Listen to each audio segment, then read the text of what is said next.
C'était le tout début de l'année 1912.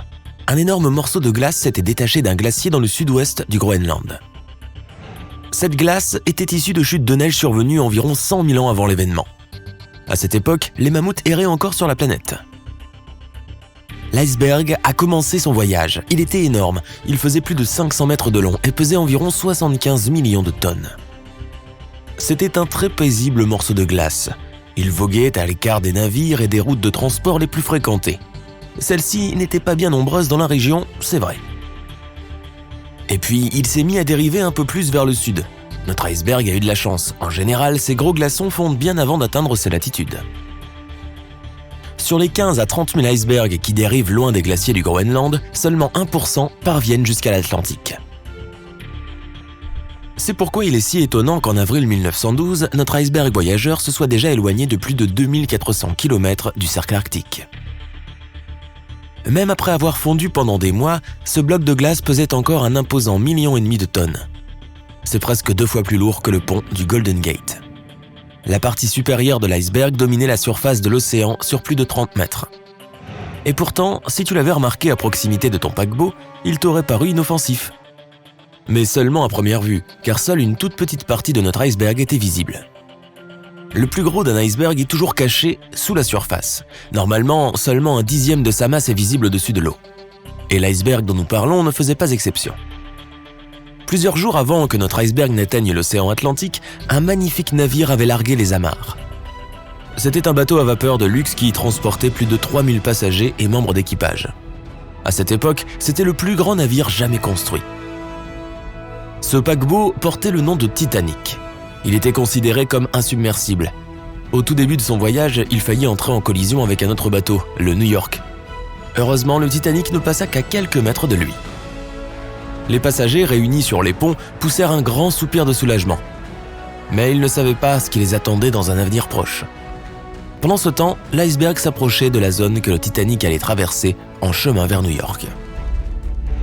C'est le 14 avril que cela arriva, alors que le Titanic se trouvait dans l'Atlantique Nord à 600 km de Terre-Neuve. Vers 23h40, ceux qui à bord du Titanic étaient encore éveillés furent précipités à terre par une force mystérieuse et puissante. Ceux qui étaient couchés tombèrent violemment de leur lit.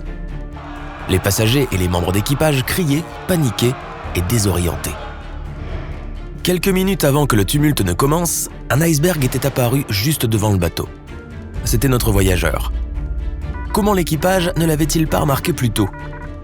Il y a peut-être plusieurs raisons à cela. Je t'en parlerai un peu plus tard.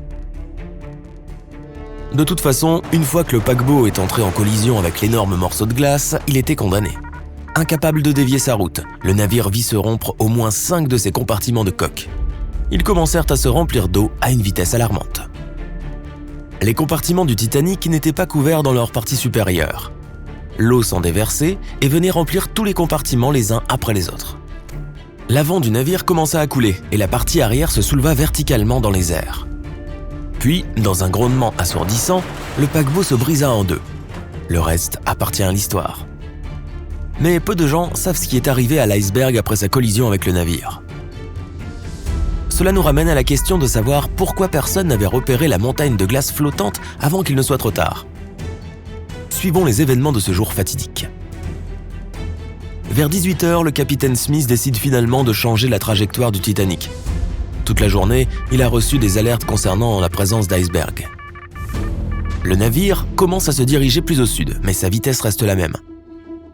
À 21h40, un autre navire informe le Titanic d'un vaste champ de glace rempli d'icebergs. Malheureusement, personne ne prend connaissance de ce message. Vers 23h, un autre navire à vapeur contacte le Titanic par radio. Ils disent que la glace les a encerclés et les a obligés à s'arrêter. Ce message est également ignoré. Pendant ce temps, la plupart des passagers du luxueux paquebot se sont déjà retirés dans leur chambre. À 23h35, les guetteurs du poste d'observation du Titanic remarquent l'iceberg. Ils font sonner la cloche 3 fois, ce qui signifie qu'il y a quelque chose devant. Puis, ils appellent le pont. Les moteurs sont inversés et les portes des compartiments supposément étanches se ferment. Seulement 5 minutes plus tard, la face tribord de l'énorme paquebot entre en collision avec l'iceberg. La salle du courrier commence à se remplir d'eau. Bientôt, d'autres rapports arrivent. Les choses vont plutôt mal. au moins 5 autres compartiments sont inondés.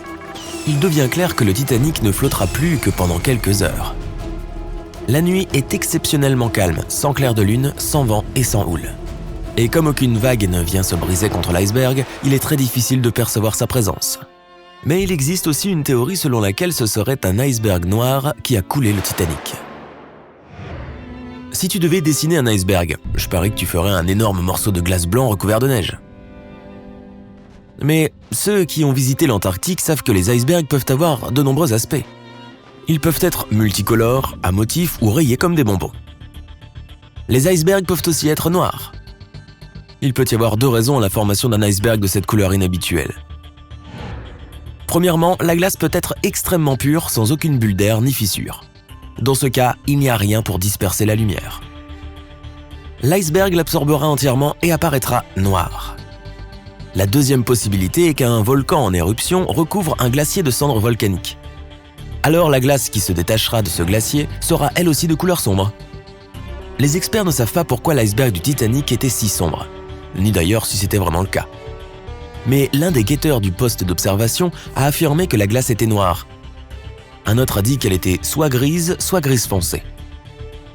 Il n'y a rien de passionnant ou de mystérieux dans les soi-disant icebergs noirs.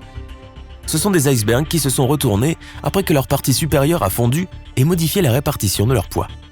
Si leur partie inférieure est assez lisse pour absorber la lumière, ils auront un aspect sombre. De plus, ils ne sont généralement pas exposés à l'air assez longtemps pour que le givre blanc s'accumule. Mais admettons que cette théorie soit fausse et que l'iceberg n'était pas réellement noir.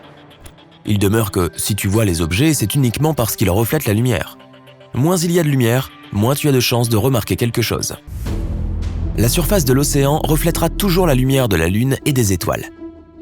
Mais un iceberg de forme irrégulière, presque verticale, aura moins de chances de le faire. C'est pourquoi il aura l'air presque noir sur la surface de l'eau brillante. La nuit, les icebergs peuvent être assez difficiles à détecter sans radar. Quoi qu'il en soit, notre iceberg n'a pas été remarqué à temps. Le Titanic s'est écrasé contre lui et a coulé. Fin de l'histoire ? Apparemment pas. Le 15 avril, le paquebot allemand SS Prinz Aldabert naviguait dans l'Atlantique Nord. Il se trouvait à quelques kilomètres de l'endroit où le Titanic avait coulé quelques heures auparavant. Le chef de bord du navire allemand, qui n'avait pas encore été informé de la catastrophe, aperçut un iceberg. Ce qui attira son attention, c'est une assez grande traînée de peinture rouge sur la base de l'iceberg. Surpris, l'homme prit une photo. Il se dit que cette traînée de peinture signifiait qu'un bateau avait heurté l'iceberg au cours des 12 dernières heures. La personne suivante à apercevoir le tristement célèbre morceau de glace et qui lui aussi le photographia fut le capitaine du navire servant à poser les câbles de télécommunication en haute mer. Le navire avait été envoyé dans la région où le Titanic avait coulé. Le capitaine déclara plus tard que l'iceberg qu'il avait vu était le seul dans cette zone. Et puis, il y avait cette peinture rouge. Il ne fut pas difficile de faire le lien. En 2015, une de ces photos a été vendue aux enchères pour plus de 32 000 $. Pourtant, les experts ne sont pas sûrs que l'image représente vraiment le fameux bloc de glace. Il pourrait s'agir d'un iceberg innocent qui flottait dans ces eaux à ce moment-là.